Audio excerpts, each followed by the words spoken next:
நம்ம சேனல் மூலியமா பழக்கமான நண்பர் ஒருத்தர் அப்பப்போ ஃபோன் பண்ணுவார். அதே மாதிரி தான் ரீசெண்டாகவும் வந்து பேசியிருந்தார்.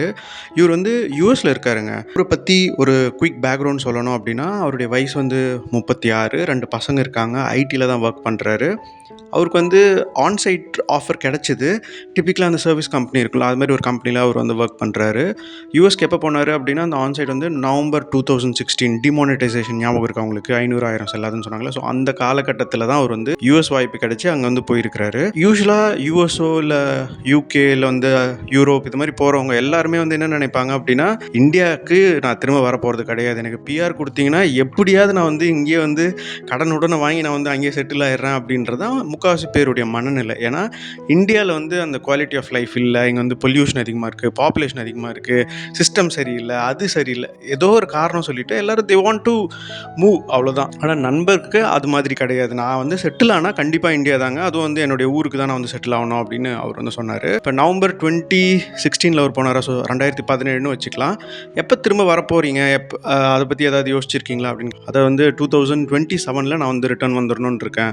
அதாவது ஃபஸ்ட் குவார்ட்டர் ஆஃப் 27, அதாவது மார்ச் 27 நான் திரும்ப இந்தியா வந்துடணும், அதுதான் நான் செட் பண்ணியிருக்கிற டெட்லைன் அப்படின்னு சொன்னார். ஸோ மொரலஸ் ஒரு 10 வருஷம் வந்து யூஎஸில் இருந்துட்டு அங்கே பணம் சம்பாரிச்சிட்டு he wants to come back. இதுதான் இப்போ யூஎஸ் போயிட்டார்ல, போன ஒரு 1.5 வருஷம் வந்து ரெகுலராக ஒர்க் பண்ணிகிட்டே இருக்காரு. அதில் வந்து ஒரு அமௌண்ட் சேர்த்து வைக்கிறாரு.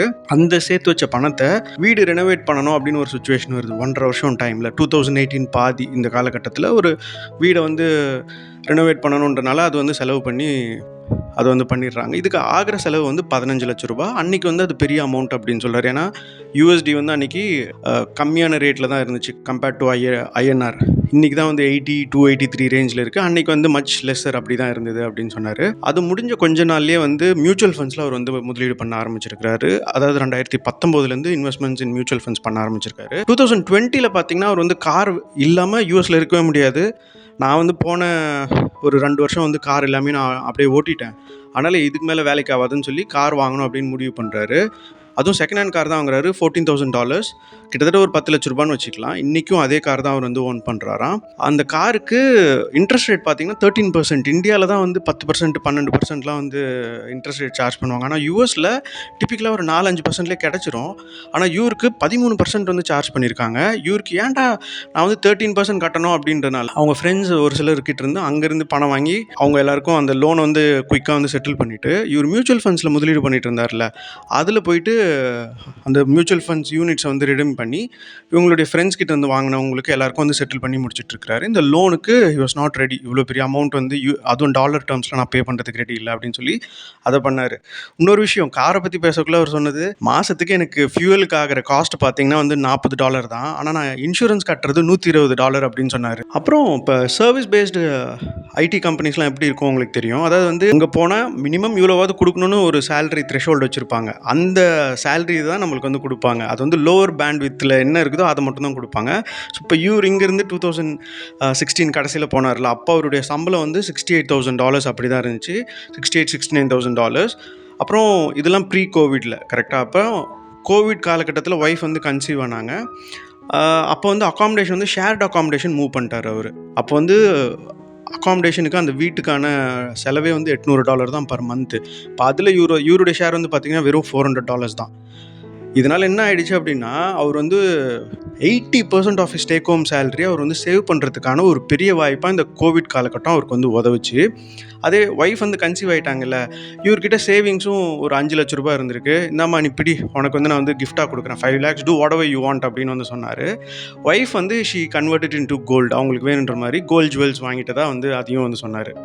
சரி, அவருடைய போனப்போ வந்து $68,000-69,000 சேலரி அப்படின்னு சொன்னேன். அப்புறம் கோவிட் டைமில் ஸ்லைட்டாக வந்து அந்த சேலரி வந்து மேலே போச்சு.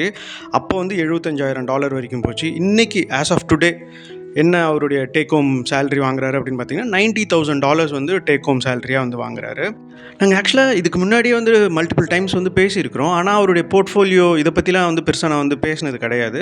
பேசியிருந்தாலும் நான் வந்து எனக்கு வந்து இன்னும் கொஞ்சம் இன்டெப்த்தாக வந்து கொடுங்க, டேட்டா கொடுங்க அப்படிலாம் நான் கேட்டதில்லை. ஆனால் இந்த டைம் வந்து I started asking him, okay உங்களுடைய போர்ட்ஃபோலியோ எங்கே நிற்குது.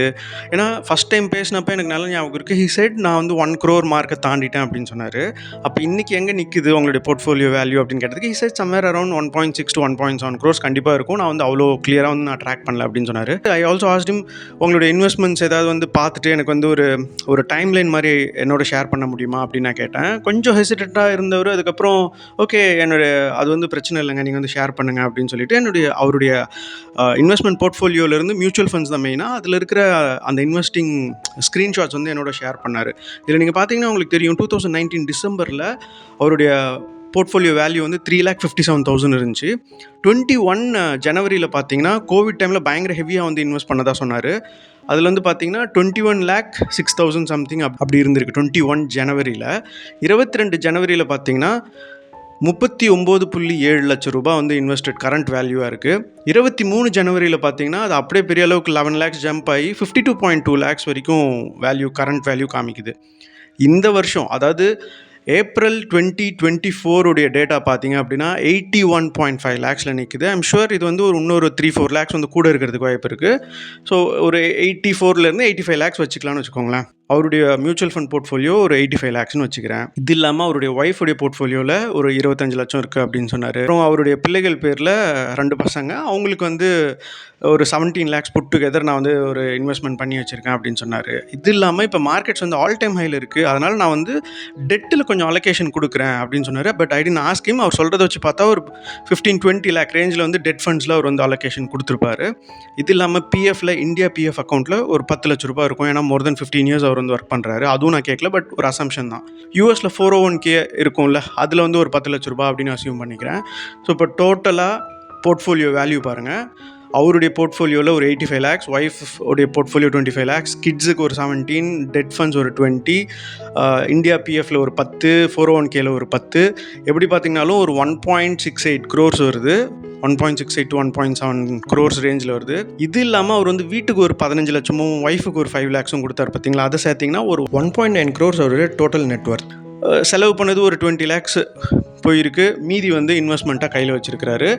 இன்னொரு 2.5 வருஷத்தில் அவர் வந்து ரிட்டையர் ஆகி இந்தியா வந்துடணும் அப்படின்னு நினைக்கிறாரு. Hopefully he will save a crore extra and then he wants to come back and settle down in India. அப்போ ஒரு 10 வருஷத்தில் நெட்டாக பார்த்தீங்கன்னா ஒரு 3 crores பொட்டன்ஷியல் யூஎஸ் நம்மளுக்கு கொடுக்குது அப்படின்றது. Even if you go with service based company, அதுதான் ரியாலிட்டியாக இருக்குது. இதனால தான் நிறைய பேர் வந்து யூஎஸ் ஆன்சைட் கிடைக்காதா அப்படின்னு வெயிட் பண்ணுறாங்க போல இருக்குது. நீங்கள் இந்த வீடியோ பற்றி என்ன நினைக்கிறீங்க அப்படின்றத கமெண்ட்ஸில் என்னோட தயங்காமல் ஷேர் பண்ணுங்கள். என்னோட பேசணும்னு விருப்பப்படுறவங்க meetkarthik@protonmail.com தயங்காமல் இமெயில் பண்ணுங்கள், உங்களுடைய ஃபோன் நம்பர் இன்க்ளூட் பண்ணுங்கள். நான் வேறு ஒரு சூப்பர் இன்ட்ரெஸ்டிங் வீடியோவோட வேறு ஒரு நாள் உங்கள் எல்லாரும் சந்திக்கிறேன். நான் உங்கள் கார்த்திக், இது உங்கள் ஸ்மார்ட் அண்ட் ஃபுல்ஸ் சேனல். நன்றி, வணக்கம்.